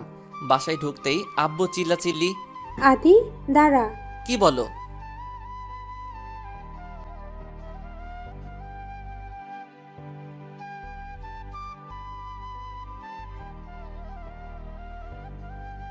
বোনের জন্য মারামারি করবো না তো কার জন্য করবো? সে আমার বোন, আমাকে তো সব বলবে। আমার বোনকে কেউ কাঁদাবে তা আমি মেনে নিতে পারবো না। আর তোমাদেরকে বললেই বা কি হতো? পুলিশ পাঠিয়ে তাকে ধরে নিতে, আবার সাথে সাথে ছেড়েও দিত। বাট আমি তাদেরকে হাতে কলমে শিখিয়ে তারপরে শ্বশুরবাড়ি পাঠিয়েছি। আমি যদি ওই সময় ডিআইজিকে না পাঠাতাম তাহলে যে কি হতো আল্লাহ ভালো জানে। কি আর হতো ভাইয়া, ওদেরকে গুলি করে দিত, তাই না ভাইয়া? চুপ, একেবারে চুপ। শয়তানি বুদ্ধি ছাড়া আর কোনো বুদ্ধি আসে না মাথায়। যা রুমে যা। আমি চলে আসলাম রুমে। এসে মাথাটা ঠান্ডা করার জন্য শুয়ে পড়লাম। খাটে আস্তে আস্তে করে ঘুমের দেশে হারিয়ে গেলাম। হঠাৎ করে ঘুমটা ভেঙে গেলে আসলে আমি একটা স্বপ্ন দেখলাম। একটা মেয়েকে, বাট তার চুলের জন্য তার মুখ দেখা যাচ্ছে না, কারণ তার এলোমেলো চুল বাতাসে উঠছে। তখনই তার মুখখানি দেখতে যাব, তখনই ঘুমটা ভেঙে গেলে আফসোস নিয়ে বাথরুমে গেলাম। এসে দেখি জান্নাতুল কল দিছে। আমি রিসিভ করে তখন জান্নাতুল বলে, এ হারামি, কই তুই? কেন বাসায় কিছু বলবি? শালা তুই না আমার সাথে দেখা করবি? সব কি ভুলে বসে আছিস কুত্তা? ও সরি, আসছি। কই আসতে হবে বল। সরি তোর কাছে রাখ, তুই এই ঠিকানায় চলে আয় কেমন? হুম বলে ফ্রেশ হয়ে নিচে আসলাম। তখন আম্মু বলে, কই যাস বাবা আদি? এই যে আম্মু, একটু বাইরে যাব, বন্ধুর সাথে দেখা করতে। কয়েকটা টাকা দাও তো। আম্মু 500 টাকা দিলে আর বলে, তাড়াতাড়ি যেন বাসায় ফিরি। আমি ওকে বলে চলে আসলাম বাহিরে। জান্নাতুলের ঠিকানা গিয়ে দেখি রাক্ষসীটা আগে চলে আসছে। আমি বললাম, বল, দেখা করতে বললি কেন? কোনো সমস্যা হয়েছে নাকি? না, আজকে তোকে আমি ট্রিট দেব, তাই এখানে আসতে বলছি। সত্যি নাকি? বাট হঠাৎ ট্রিট কেন? এমনি তোকে ট্রিট দিতে মন চাইছে, তাই দিলাম। বল কি খাবি? আমার তবে একটা খাবার পছন্দ, বিরিয়ানি। তাই আমি কাচ্চি বিরিয়ানি অর্ডার দিলাম 2 প্লেট। 4 মিনিট পরে বিরিয়ানি আসলে আমরা বিরিয়ানি খেলাম। খেয়ে রেস্টুরেন্ট থেকে বের হলাম। তখন জান্নাতুল বলে, সামনে একটা পার্ক আছে, ওইখানে গিয়ে বসি। চল। চলে গেলাম ওই জায়গায়। প্রায় সময় ওইখানে আসি মারিয়াকে নিয়ে। বিকালটা ভালো লাগে, অনেক বাচ্চা আসে, খেলাধুলা করে, পরিবেশটা দেখতে সুন্দর লাগে। চল ওই জায়গায় বসি। গিয়ে বসলাম। আচ্ছা আদি, তুই কি কখনো প্রেম করছিস?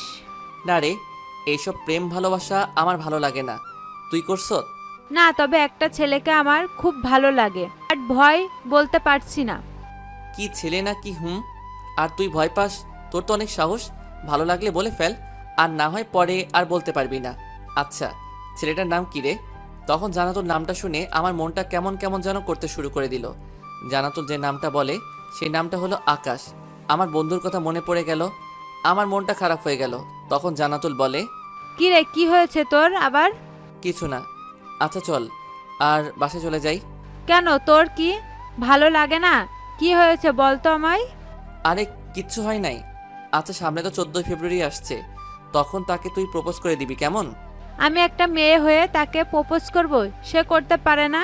সব সময় কি ছেলেরা প্রপোজ করবে নাকি? এখন থেকে মেয়েরাও করবে। আমি করব না তাকে প্রপোজ। ওকে, না করলে নাই, বাট নিজের জিনিসটা যখন অন্যের সাথে দেখবি তখন দেবদাসী হয়, কান্না করিস কেমন? না না, আমি কান্না করতে পারবো না, আর ওকে অন্য কারোর সাথে দেখতেও পারবো না। আচ্ছা তুই কি দেখবি? কে? না রে, একেবারে বিয়ের সময় দেখব আমাদের দোলাভাইকে। ও মা গো, মেয়ে তো লজ্জাও পাইছে। বাহ বাহ, ভালো তো। কুত্তা, তুই জানিস না মেয়েরা বিয়ের কথা বললে লজ্জা পায়? ও মা, তাই নাকি? এই কথাটা কি সত্যি নাকি? মেয়ে বিয়ের কথা শুনলে লজ্জা পাই? আচ্ছা চল, আজকে তুই আমাদের বাসায়। না রে, আমি বাসায় যেতে হবে এখন। আচ্ছা চল, আমি তোদের বাড়িতে যাব, আন্টি আঙ্কেল আর তোর ছোট বোনের সাথে পরিচয় হই। দেখ, তুই হলি বড় লোকের একমাত্র মেয়ে, আমার মতো সামান্য একটা ছেলের বাসা যাবি, তা মানায় না রে। কুত্তা, বন্ধুদের মধ্যে কখনো বড় লোক আর ছোট লোক হয় না রে। চল এখন আমি তোদের বাসায় যাব। তুই পাগল নাকি? তোকে আমার সাথে বাসায় নিলে আব্বু আম্মু আমাকে কতগুলো প্রশ্ন করবে, আমি বাবা এতগুলো উত্তর দিতে পারবো না। তোকে অন্য এক সময় নিয়ে যাব কেমন? আমি ইচ্ছা করে নিচে যাই নাই, আমি চাই না কেউ আমার পরিচয়টা জানুক। ওকে, বাট আমাকে নিয়ে যাবি কিন্তু। ওকে, আচ্ছা যা, নিয়ে যাব একদিন। এখন আমাকে যেতে হবে, সন্ধ্যা হয়ে আসছে। ঠিক বলছো, চল তোকে দিয়ে আসি আমি। না, আমি যেতে পারবো। তুই ওই যে রিক্সাটা থেমে আছে ওইটা দিয়ে চলে যা, আমি একটা বাসে করে চলে যাচ্ছি কেমন? আচ্ছা, তুই আমার সাথে রিক্সায় গেলে কি এমন হবে? কিছু হবে না, বাট আমি কোনো মেয়ের সাথে রিক্সায় উঠতে পারবো না রে, কেউ দেখলে আমার সমস্যা হবে। এই রিক্সা মামা যাবে এই ঠিকানা জায়গায়? মামা যাবো, তবে ভাড়া 10 টাকা বেশি দিতে হবে। ভাড়া 60 টাকা, আমাকে 70 টাকা দিতে হবে। ওকে মামা, সমস্যা নাই, চলেন। ওকে, আল্লাহ হাফেজ। বাসায় গিয়ে আমাকে কল দিস কেমন? বলে চলে আসলাম। রাস্তায় দেখলাম একটা ঝালমুড়ির দোকান, দেখে আমি চলে গেলাম ঝালমুড়ি খেতে। আমি বললাম, মামা ঝাল কম দিয়ে ঘুরি বেশি দিয়ে ভালো করে একটা বানিয়ে দেন। 1 মিনিট পরে আমাকে বানিয়ে দিলে আমি টাকা দিয়ে খেতে খেতে রাস্তা দিয়ে চলে আসলাম। দেখলাম একটা বাস থামিয়ে রাখছে, আমি দৌড়ে গিয়ে বাসটাকে ধরলাম, সাথে সাথে উঠে গেলাম। বাস চলে আসলে আমাদের বাসার কাছে আমি নেমে গেলাম আর বাসায় চলে আসলাম। কলিং বেল দিতে মারিয়া বলে, ভাইয়া তোকে কতগুলো কল দিলাম, তুই ধরিসনি কেন? আমি ফোনটা বের করে দেখি মারিয়ার 7টা কল। আমি বললাম, দেখো ফোনটা সাইলেন্ট ছিল, কেন কল দিছিস? ভাইয়া ফুচকা খাবো, ঝালমুড়ি খাবো, চল না ভাইয়া। কি? এখন সন্ধ্যা হয়েছে, আব্বু বাসায়, আমাকে বকা শোনাবি নাকি? আপু জানবে না, আমরা লুকিয়ে লুকিয়ে যাব। আরে মাথা মোটা, তোর কি মনে হয় আব্বু বোকা? যখন তোকে বাড়িতে কোনো জায়গা বা রুমে না দেখবে তখন কি হবে বুঝতে পারছিস? বোকা মেয়ে, যা রুমে যা। খাবো ফুচকা ঝালমুড়ি। বলে চলে গেলে আমি বাসা থেকে আবার বের হলাম, আর রাস্তার পাশে দেখলাম ফুচকা আর ঝালমুড়ি বিক্রি করছে। ওইখান থেকে প্রসেস করে নিয়ে আসলাম বাসায়। কলিং বেল দিতেই আম্মু দরজা খুলে দিল। কই ছিলে এতক্ষণ? আর হাতে কি এটা? তোমার মেয়ে কই? ঘুম পড়ছে আর গাল ফুলে আছে, কি জানি। আচ্ছা থাক, আমি আসছি। মারিয়া গাল ফুলে আছে, তার কারণ আমার হাতে প্যাকেটগুলো দেখবা, কিছুক্ষণ পরে সব কিছু ঠিক হয়ে যাবে। কি যে করিস দুই ভাই বোন, আল্লাহ ভালো জানে। আমি আর কিছু না বলে উপরে চলে গেলাম। গিয়ে দেখি মারিয়া চুপ করে বসে আছে বই খুলে। আমি পেছন থেকে বেউ দিতেই মারিয়া ও ভাইয়া বলে উঠল। আমি সাথে সাথে মারিয়াকে বুকে জড়িয়ে নিলাম আর বললাম, ভয় পাস না, আমি আছি তোর সাথে। কুত্তা, আমাকে ভয় দেখাস কেন? যাও আমার রুম থেকে। ওকে, চলে যাচ্ছি, বাট ফুচকা আর ঝালমুড়িগুলো ময়লা ঝুড়িতে ফেলাই দিয়ে আসি। কি? এই দাঁড়া দাঁড়া, কই যাস? বস আগে। না, চলে যাই, তুই তো বললি। ও, বলছিলাম না তোকে চলে যেতে? আচ্ছা কাজ কর, তুই এগুলো রেখে চলে যা। বলে হাত থেকে প্যাকেটটা রেখে বের করে দিল। আমি চলে আসলাম রুমে। এসে ফোনটা বের করে দেখি জান্নাতুল কল দিচ্ছে। আমি রিসিভ করি আর বলি, পরে কথা বলবো, এখন ফ্রেশ হচ্ছি। বলে কলটা কেটে দিলাম। তারপরে ফ্রেশ হলাম। আম্মু এসে ডেকে গেলে নিচে আসতেই আমি নিচে গিয়ে দেখি আম্মু নাস্তা নিয়ে বসে আছে। আমি গিয়ে একটা চেয়ারে বসলাম, আরও নাস্তা করে রুমে চলে আসলাম আর বললাম, রাতে আমি খাবো না। বলে রুমে চলে আসলাম। মাথা ব্যথা করছে তাই শুয়ে পড়লাম আর আস্তে আস্তে ঘুমিয়ে গেলাম। সকালে কারো ডাকে আমার ঘুমটা ভেঙে যায়। চোখ খুলে দেখি মারিয়া। ভাইয়া ওঠ না। কি কি হয়েছে বল? শপিং করব, তোকে যেতে হবে। আব্বু আমাকে একা ছাড়বে না। তো আমি কি করব? আমি যেতে পারবো না, তুই যা এখান থেকে। ওকে। বলে চলে গেলে কিছুক্ষণ পরে আমার মুখে এক জগ পানি ঢেলে দিলে আমি চিল্লানো দিয়ে উঠে গেলাম। আমি রাগের মাথায় মারিয়াকে মারতে গেলাম। যখন থাপ্পড় দেব তখনই মারিয়া ভয় পেয়ে কেঁদে দেয়। আরে আরে, তোকে কি কিছু করছি আমি? দেখ, তুই কাঁদবি না, বলে দিলাম। আচ্ছা যা, তুই রেডি হ, তোকে নিয়ে শপিং করতে যাব, যা। সত্যি বলছো তো? যা, রেডি হ। মারিয়া খুশি হয়ে চলে গেলে রেডি হতে আসি। আমি বাথরুমে চলে গেলাম। গোসল করে রেডি হয়ে নিচে গিয়ে দেখি মারিয়া রেডি। শপিং বলে কথা, তাই আমার আগে এসে হাজির।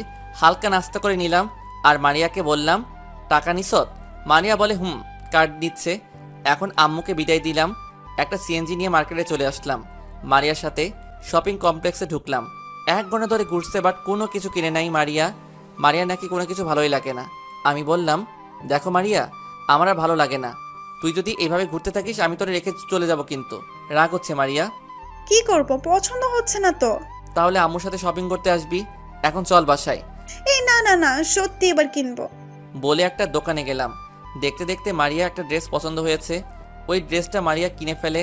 আমি বললাম, যাক বাবা, তাহলে তুই শেষ পর্যন্ত কিনলি। এখন চল মারিয়া। না, এখন তুইও কিছু কিনবি, তারপর যাব। চল প্যান্টের দোকানে। আমি বললাম না, আমার আছে, এখন চল। বলে মারিয়াকে জোর করে নিয়ে আসলাম বাহিরে। মারিয়া তো সেইভাবে রেগে আছে। আমি চুপচাপ দাঁড়িয়ে আছি। মারিয়া রাগ করে আছে আমি কেন কিছু কিনলাম না। তাই আমি একটা সিএনজি ডাকতে গেলাম। ঠিক তখনই কি হলো মনে নাই। মারিয়া একটা চিল্লানি দিলে আর আমি নিচে শুয়ে পড়লাম। দেখলাম একটা গাড়ি ওপাশে এসে আমাকে ধাক্কা মারে, যার কারণে আমার হাতে সমস্যা হয়। আমি নিচে পড়ে গেলে আমার হাতে ব্যথা পাই। গাড়ির নাম্বারটা মনে রেখে দিছি। মারিয়া দৌড়ে আমার কাছে আসে। সাথে সাথে মানুষের ভিড়টা জমে যায় আর আমাকে একটা গাড়ি করে হাসপাতালে নিয়ে যায়। মারিয়া আব্বুকে কল দিয়ে বলে, ভাইয়া গাড়ির সাথে ধাক্কা খেয়ে এখন হাসপাতাল আছে। সাথে সাথে আব্বু আম্মুকে নিয়ে চলে আসে হাসপাতালে। রুমে আসার আগে থেকে আম্মু কান্না শুরু করে দিলে আম্মু রুমে ঢুকে আমাকে জড়িয়ে ধরে কান্না শুরু করে দিলে আর বলে, বাবা তুই ঠিক আছিস কি না? ঠিক আছি। আব্বু ডিআইজিকে কল দিয়ে বলে, আমার ছেলেকে কারা যেন মারার চেষ্টা করেছে, তোমরা কি করো? বলে চিল্লাচিল্লি শুরু করে দিল। আম্মু গিয়ে মারিয়াকে একটা থাপ্পড় মারে। মারিয়া গালে হাত দিয়ে বসে আছে চুপচাপ। আম্মু, তুমি কেন মারিয়াকে মারছো? মারিয়া আবার কি করছে? মারিয়ার জন্য তো আজ তুই এখানে। মারিয়া যদি তোকে নিয়ে না আসতো তাহলে আজকে তুই হাসপাতালে থাকতি না। ও মা, এখানে মারিয়া কি দোষ? এইটা আমার নিয়তি ছিল। মারিয়া, আমার কাছে আয়। কি হলো, গাল ফুলিয়ে দাঁড়িয়ে আছিস কেন? এখানে আয়। মারিয়া আসে আমার কাছে। আমি বললাম, দেখ, মন খারাপ করে থাকিস না বোন, আম্মু তোর দোষ দিচ্ছে। আমি তো জানি তোর দোষ নাই। নিজের ছেলে রাস্তা দেখে চলতে পারে না, মাঝে আবার আরেকজনকে দোষ দিচ্ছে। তখন আব্বু এসে চিল্লাচিল্লি শুরু করে দিল যে এই বলে, আমার এত গাড়ি, টাকা পয়সা কার জন্য কামাই করি? যেই গাড়ি আমার কোনো কাজে আসে না, 3-4 বছর আগে একটা ছেলের জন্য বাপের সাথে সম্পর্ক নষ্ট হয়ে যায়। আমার কি বাপ ডাক শুনতে ইচ্ছা করে না? আজ যদি তুই গাড়ির নিচে পড়ে মরে যেতিস তাহলে আমাদের কি হতো সেটা একবার ভেবে দেখেছিস? না, যখন নিজে একদিন বাপ হবি তখন বুঝবি আমার কি পরিমাণ কষ্ট হয়েছে। আচ্ছা আদি, তুমি কি কেউকে সন্দেহ করো? না পুলিশ আঙ্কেল। কিছু একটা বলো যেটা দিয়ে আমরা তাকে ধরতে পারি। একটা জিনিস আমার মনে আছে, ওইটা দিয়ে ধরতে পারেন। কি সেইটা বলো, আমরা চেষ্টা করব তাড়াতাড়ি যেন খুঁজে পাই। আদির মা বলে দিলাম, আজ থেকে যেন সে নিজের গাড়ি বাদে বের না হয়। তোমার ছেলের মাথাটা ঢুকিয়ে দিও। আদি কি বলছে তুই শুনছিস? চুপ হয়ে আছি। কি শুরু করছো তোমরা? ভাই অসুস্থ আর তোমরা চিল্লাচিল্লি শুরু করছো? কিছুক্ষণ পরে ডাক্তার আসলে এসে বলে, আপনার রোগী বাসায় নিয়ে যেতে পারেন। আম্মু সাথে সাথে আমাকে তুলে নিলে।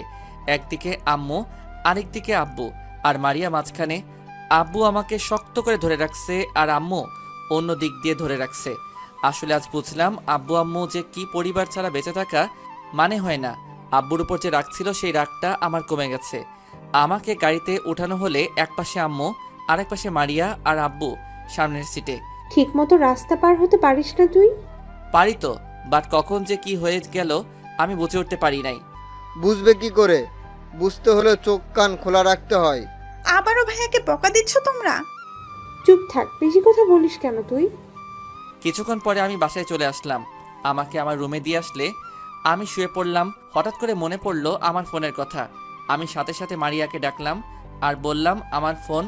মারিয়া বলে, আমি জানি না, কই তোমার ফোন? কি তুই ফোনটা রাখবি না? এত কিছু খেয়াল ছিল না। যা তুই আমার সামনে থেকে যা এখন। রাগের কি আছে? নতুন একটা ফোন কিনে নিলে তাহলেই তো হয়। আমি চুপ করে আছি। মারিয়া কিছুক্ষণ পর ফোনটা আমার হাতে দেয়। ফোনটা পেয়ে আমার মুখে একটা হাসি ফোটে। কি আছে এই ফোনে যা তোমার হাসি ফুটালো? তুই বুঝবি না বলে মারিয়াকে রুম থেকে বের করলাম। তখনই জান্নাতুলের কল। কি রে, কি খবর তোর? আলহামদুলিল্লাহ ভালো, তোর কি খবর? আলহামদুলিল্লাহ ভালো আছি। দেখা করতে পারবি আজ? না রে, এখন আর দেখা করা সম্ভব না। আচ্ছা পরে কথা বলি, আম্মু এসেছে বলে কলটা কেটে দিলাম। কি করিস? শুয়ে আছি। দেখলাম আব্বু আম্মু পিছে খাবার নিয়ে দাঁড়িয়ে আছে। আমি আমাকে শুয়ে থেকে তুলে দিলে আব্বু নিজের হাতে আমাকে খাবার খাওয়াই দিল। আসলে আব্বু আম্মু যে কি তা এখন বুঝতে পারছি। খাওয়া দাওয়া শেষ করে আমাকে শুয়াই দিল। এইভাবে কেটে গেল অনেক দিন। বাট জান্নাতুলের সাথে আর দেখা করি নাই, শুধু ফোনে কথা বলছি। দেখতে দেখতে ভার্সিটিও খুলে গেল, আমিও সুস্থ হয়ে উঠি। অনেক দিন পরে ভার্সিটিতে যাব। আম্মু অনেকবার বলেছে যে গাড়ি নিয়ে যাবার জন্য, বাট আমি যাই নাই, সেই বাসে যাই। আমি বাসে করে ভার্সিটিতে গেলাম। দেখলাম আদিবা তার বন্ধুদেরকে নিয়ে দাঁড়িয়ে আছে, আমাকে দেখে মজা নিচ্ছে। আমি তাদের সামনে দিয়ে যাচ্ছি, দেখলাম জান্নাতুল ওই কোনায় দাঁড়িয়ে আছে। যে ওদের সামনে দিয়ে যাব ঠিক তখনই আদিবা আমাকে ল্যাং মেরে ফেলাই দিল। একটি গাড়ির উপর আমার কপালটা ফুলে গেছে। আদিবা আর তার বন্ধুরা মজা নিয়ে বলে আমি নাকি হাঁটতে পারি না, তাই নাকি আমি পড়ে গেছি। তখন জান্নাতুল, ওই তোরা তো তাকে ল্যাং মেরে ফেলাইছিস, আমি তো দেখলাম।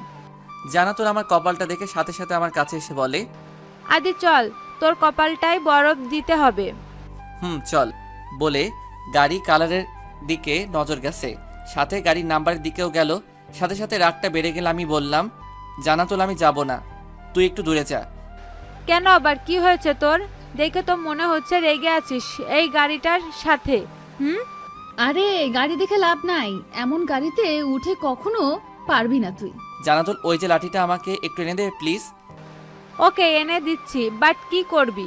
বলতে বলতে জান্নাতুল আমাকে এনে দিলে লাঠিটা আমি হাতে নিয়ে প্রথম বাড়িটা সামনের গ্লাসে মারলাম। সাথে সাথে আদিবা লাফ দিয়ে উঠলে, এই তুই কি পাগল হয়ে গেছস নাকি? ওই ফকিন্নির পোলা, তোকে বেচলেও এই গাড়ির এক চাকাও কিনতে পারবি না। কে শুনে কার কথা? আমি ইচ্ছে মতো গাড়ির কাজ ভাঙছি। জান্নাতুল আমাকে বাধা দিচ্ছে, বাট আমি কারো কথা শুনছি না। কেউ আমার কাছে আসেও না ভয়ে। আদিবা তার আব্বুকে কল দিয়ে সব বলে, আর আমি এই দিক দিয়ে সব কমপ্লিট করে ফেলাইছি। তখন জান্নাতুল বলে, আদি তুই বাসায় চলে যা। আদিবা তার বাবাকে কল দিছে, আমি শিওর আদিবার বাবা পুলিশ নিয়ে আসবে। প্লিজ আদি চলে যা তুই। আরে পুলিশ আসলে আসবে, বাট আমি কোথাও যাব না। আমাকে যদি ধরে নিয়ে যায় যাক, তুই এত টেনশন করিস কেন? করবো না টেনশন। তোর কোনো আইডিয়া আছে গাড়ির দাম কত হবে? 50 লাখ হবে। আমাকে পুলিশ ধরে নিয়ে যাবে তো যাক, দেখি কোন পুলিশ আমাকে ধরে। বলে জানাতুলের হাত ধরে আদিবার সামনে দিয়ে চলে আসলাম। আর বেচারি বসে বসে কান্না করছে। জানাতুল শুধু চিন্তা করে যাচ্ছে। আমার গাড়ি ভাঙা দেখে সবাই অবাক। কিছুক্ষণ পরে ভার্সিটিতে পুলিশের গাড়ির সাথে একটা ভদ্রলোক ও আদিবা দৌড়ে গিয়ে ভদ্রলোককে আমাকে দেখিয়ে দিল। লোকটা আমার কাছে এসে আমার গালে 2টা চড় মেরে বলে, তুমি জানো এই গাড়িটা আমার মেয়ের খুব পছন্দ গাড়ি ছিল, কিছুদিন আগে শোরুম থেকে কিনে দিলাম, আর তুই সেই গাড়িটা নষ্ট করে দিলি। বলে আমার কলারটা ধরে নিয়ে গেছে পুলিশের কাছে। কিরে তুই মাস্তানি শুরু করছো? আজ বুঝতে পারবে মাস্তানির ফল কি হয়। স্যার, আদির কোনো দোষ নাই। আদিবা তো আদিকে ল্যাং মেরে ফেলায়, আর আদির কপালটা ফুলে যায়, তাই রাগের বসে সে এইটা করে বসে। ওই মেয়ে, যাও এখান থেকে যাও। বলে জানাতুল করে পাঠিয়ে দিলে আর আমাকে বলে, তোর বাড়ির নাম্বারটা দে, কল দেই। বাড়ির নাম্বার দিয়ে কি হবে বলেন? আমি যা করছি তার ঠিক কাজটাই করছি অফিসার। চুপ কর। সাথে ভদ্রলোকটা বলল, কি এমন করেছে ছোট লোকটা? আমার মেয়ের শখের জিনিসটা নষ্ট করে দিছিস, তাকে নিয়ে চলেন। কি হলো, দে নাম্বার। আমি কিছু না বলে আমার ফোনটা বের করে ডিআইজি আঙ্কেলকে কল দিয়ে পুলিশ অফিসারের কাছে দিলাম। তখন পুলিশ অফিসার, ওই তুই কে রে? তাড়াতাড়ি করে গাড়ির জরিমানা নিয়ে ভার্সিটিতে চলে আয়, আর না হয় তোদের সবাইকে ধরে নিয়ে এমন মামলা দিব আর কখনো বের হতে পারবি না। ওই তুমি কে? আমি ডিআইজি বলছি। তুমি কোন থানার পুলিশ অফিসার? পুলিশের হাত থেকে ফোনটা পড়ে যাচ্ছে। মাটিতে পড়ার আগে ফোনটা আমি ধরে নিলাম। আর আমি ডিআইজি স্যারের সাথে কথা বলছি। ডিআইজি বলে, কি নাম অফিসারের? আমি নামটা দেখতে যাব, তখন দেখি হাত দিয়ে নামটা আড়াল করে ফেলায় আর বলে চোখে ইশারায় সরি। আমি ডিআইজি আঙ্কেলের সাথে কথা বলে ফোনটা রাখলাম। আমি যে থানায় মামলা করছি ওই থানায় ওসিকে ফোন দিয়ে বলি ভার্সিটিতে আসার জন্য। কিছুক্ষণ পরে চলে আসে 2 ওসি। একটু দূরে গিয়ে কথা বলে কথা শেষ করে চলে আসলে, এই গাড়িটা আপনার মেয়ে চালায় তাই না? ডিআইজি ওসি সাহেব। কয় তারিখে কিনে দিছেন? 7 তারিখে। সাথে সাথে পুলিশ আমাকে ছেড়ে দিয়ে আদিবা ধরে ফেলে। তা দেখে তো সবাই অবাক। ভদ্রলোক বলে, এই কি হচ্ছে? মামলা করলাম, আমি আপনাকে আনছি আমি মাস্তানকে ধরার জন্য, বাট আপনি আমার মেয়েকে ধরেছেন, মানে কি? আপনার মাথা ঠিক আছে তো? আপনার মেয়ের নামে মামলা হয়েছে 7 দিন আগে, মারার মামলা। এই ছেলেটাকে মারার চেষ্টা করেছিল, এই ছেলের জন্য বেঁচে যায়, বাট তার হাতের সমস্যা হয়, তাই ছেলেটা রাগে বসে গাড়িটার গ্লাস ভেঙে। এখন আমরা আপনার মেয়েকে ধরে নিয়ে যাব যতক্ষণ না মামলা তুলছে। ভদ্রলোক তার মেয়েকে জিজ্ঞেস করে যে পুলিশ যা বলছে তা কি ঠিক কিনা। আদিবা আমতা আমতা করতে শুরু করে। তাতে ভদ্রলোক বুঝে যায়, আমার কাছে এসে বলে, বাবা তুমি আমার ছেলের মতোই, ওই সময় তোমার গায়ে হাত তুলেছিলাম, সরি বাবা, আমাকে ক্ষমা করো, না বুঝে তোমাকে একটা থাপ্পড় দিলাম। আরে আঙ্কেল, ক্ষমা চাইতে হবে না, আপনি তো বলছেন যে আমি আপনার ছেলের মতো। তখন লোকটা বলে, আমার মেয়েটাকে আমি মানুষ বানাতে পারি নাই বাবা, মামলাটা তুলে ফেলাও, যদি টাকা লাগে তাহলে আমি আপনাকে টাকা দেব। তখন একটা ওসি এসে বলে, ওই যে মিস্টার, আপনি কাকে টাকা গরম দেখাচ্ছেন?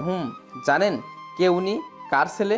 তখন আমি পুলিশ অফিসারকে থামিয়ে দিয়ে ভদ্রলোককে বলি, আপনার মেয়ের বিরুদ্ধে মামলা আমি তুলে নেব, বাট আপনার মেয়েকে এইটা শুধু বলতে বলেন যে আমার কাছে এসে সবার সামনে সরি বলতে, তাহলে আমি মামলা তুলে নেব। তখন আদিবার বাবা, ওকে তোমাকে সরি বলবে। বলে আদিবা কাছে যায় আর সরি বলতে বলে। আদিবা সাথে সাথে মানা করে। আদিবার বাবা সাথে সাথে একটা থাপ্পড় মেরে বলে, যাও বলছি ছেলেটার কাছে সরি বলো। আদিবা রাগে ফুলে আছে, আমার সামনে এসে আমাকে সরি বলে। আমি কিছু না বলে দাঁড়িয়ে আছি। আদিবা আমার সামনে থেকে চলে যায় আর আমি পুলিশকে বলি মামলাটা আমি তুলে নিলাম, সব এখানে শেষ। বলে পুলিশ চলে যায়। তখন জান্নাতুল, ওই আদি, বুঝলাম না কি থেকে কি হলো, আমাকে একটু খুলে বলতে কি হয়েছিল এতক্ষণ? আদিবা যে কিনা এত অহংকার মনের মধ্যে, সে মেয়ে তোকে সরি বলতে বাধ্য হয়েছে? এত কিছু জানতে হবে না তোর, এখন চল ভিতরে যাই, ক্লাসের সময় হয়ে গেছে। চলে, বাট আজকে কোনো কিছু আমি বুঝলাম না, কি হলো? আগে চল ক্লাস করে নেই, তারপরে না হয় একদিন জানাবো। বলে ক্লাসে চলে আসলাম। সবাই আমাকে দেখে চুপ হয়ে গেছে। আমি আমার সিটে বসে পড়লাম। এর মধ্যে স্যার চলে আসলে স্যার এসে আমাকে বলে, আদি তুমি দাঁড়াও তো। আমি দাঁড়িয়ে গেলাম। তখন স্যার বলে, কি হয়েছে আজকে তোমার আর আদিবার মধ্যে একটু বলবা? আর গাড়িটা কেন নষ্ট করছে তারা?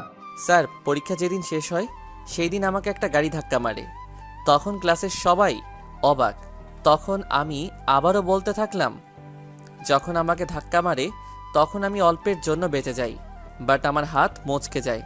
তার জন্য আমি 1 সপ্তাহ শুধু বিছানায় ছিলাম। 1 সপ্তাহ পরে আমি ঠিক হই, বাট আমার আব্বু তখন পুলিশকে কল দেয় আর মামলা করে। আমি ওই গাড়ির নাম্বার আর কালারটা আমার মনে ছিল, তার উপর ভিত্তি করে আমার মামলাটা নেওয়া হয়। আজ যখন আমি ভার্সিটিতে আসি, এখন আদিবা দাঁড়িয়ে আছে। আমি যখন তার সামনে দিয়ে যাচ্ছি তখন সে আমাকে ল্যাং মেরে ফেলায় আর আমার কপালটা ফুলে যায়। আর যখন দেখলাম ওই গাড়িটা, তখন থেকে আমার পুরা মাথা গরম হয়ে যায় আর রাগের বশে তার গাড়িটা নষ্ট করে ফেলাই। তারপরে কাহিনীটা সবাই দেখছে। আচ্ছা বাদ দে, এখন সবাই মনোযোগ দিয়ে বোর্ডের দিকে তাকাও। আমরা সবাই স্যারের কথা শুনছি। হঠাৎ করে জান্নাতুল আমাকে কলম দিয়ে খোঁচা মেরে বলে, ওই কুত্তা, এত বড় একটা দুর্ঘটনা ঘটে গেল, আমাকে জানালে না কেন? আরে এমনি জানাই নাই। আদিবাকে একটা শিক্ষা দেওয়া দরকার। বাপের টাকা বেশি, অহংকারী দেখায়। তার বাপের টাকা আছে তাই দেখায়, তাতে তোর সমস্যা কই? যাক বাবা, যার জন্য করি চুরি সেই বলে চোর। তোর জন্য বললাম যে তাকে একটা শিক্ষা দেওয়া দরকার, আর তুই আমাকে, যা, তুই কথা বলবি না। আমি তো তোর সাথে মজা করছি, তুই রাগ করিস কেন? আরে আদিবাকে শিক্ষা দেওয়া আমার দরকার নাই। একদিন সে তার নিজের সব ভুল বুঝতে পারবে। সামনে তাকিয়ে দেখি স্যার আমার সামনে। কি এটা কি গল্প করার জায়গা নাকি? যাও, এখন ক্লাস থেকে বের হবে, তোমরা দুজনে যাও। জি স্যার বলে জান্নাতুলকে নিয়ে বের হলাম আর বললাম, তোর জন্য স্যার ক্লাস থেকে আমাকে বের করে দিছে। বারে, আমি কি করছি? আমি যদি বলি তোর জন্য আমাকে বের করে দিছে? আমার জন্য তোকে বের করছে কুত্তা। তুই তো আগে আমাকে খোঁচা মারছত। আমি তোকে খোঁচা মারছি? তুই কথা বললি কেন? তুই কথা না বললে আমাদেরকে আজকে ক্লাস থেকে বের করতো না। ওরে সাতচুন্নি, তুই খোঁচা মারবি আর আমি চুপ করে থাকবো না? থাকবে, তুই চুপ থাকবি কুত্তা। আমি কুত্তা হইলে তুই সাতচুন্নি। আদি, বাসা যেতে হবে রে আমার এখন। কেন, আজকে তোকে ছেলেপক্ষ দেখতে আসবে নাকি? আরে না, আব্বুর শরীরটা ভালো না, তাই যেতে হবে রে। ওকে যা। জান্নাতুলকে একটা রিকশায় তুলে দিলাম আর আমি বাসে করে বাসায় চলে আসলাম। এসে কলিং বেল দিতেই আম্মু দরজাটা খুলে দিল। কি রে বাপ, তোর কি শরীর খারাপ নাকি রে? কপালে হাত দিয়ে বলে, আর তোর কপালে কি হয়েছে? এইভাবে ফুলে আছে কেন? তোর বাপকে আমি কল দিচ্ছি এখনই। আমি আম্মুকে ডাক দিয়ে বলি, আম্মু কি শুরু করছে? আসার সময় উপর দিক তাকিয়ে হাঁটছি, হঠাৎ করে একটা গাছের সাথে ধাক্কা খেয়ে কপালে এই অবস্থা।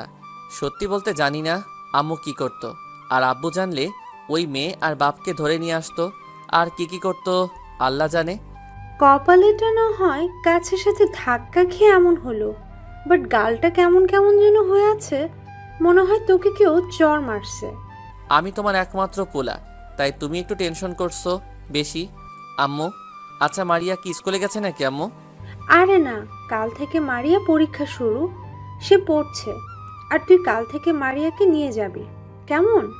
আচ্ছা আম্মু, আমি রুমে গেলাম বলে রুমে চলে আসলাম। এসে ফ্রেশ হয়ে ফোনটা হাতে নিয়ে গেম খেলছি। হঠাৎ করে একটা ফোন আসলে আননোন নাম্বার থেকে আমি ধরি নাই, আবার দিলে আমি ফোনটা ধরতেই ওপাশ থেকে একটা মিষ্টি কণ্ঠ ভেসে আসলো। হ্যালো, আপনি কি বিজি নাকি? এত সুন্দর একটা কণ্ঠ শুনে আমি চুপ হয়ে আছি। কি হলো, কথা বলছেন না যে? বিজি নাকি আপনি? হ্যাঁ না মানে হ্যাঁ না মানে বুঝলাম না। না মানে কে আপনি? কেন, অপরিচিত কারোর সাথে কথা বলেন না নাকি আপনি? জি, অপরিচিত কারোর সাথে কথা বলি না। ও, এই কারণে আপনি আমার কলটা রিসিভ করেন নাই? জি এইবার বলেন।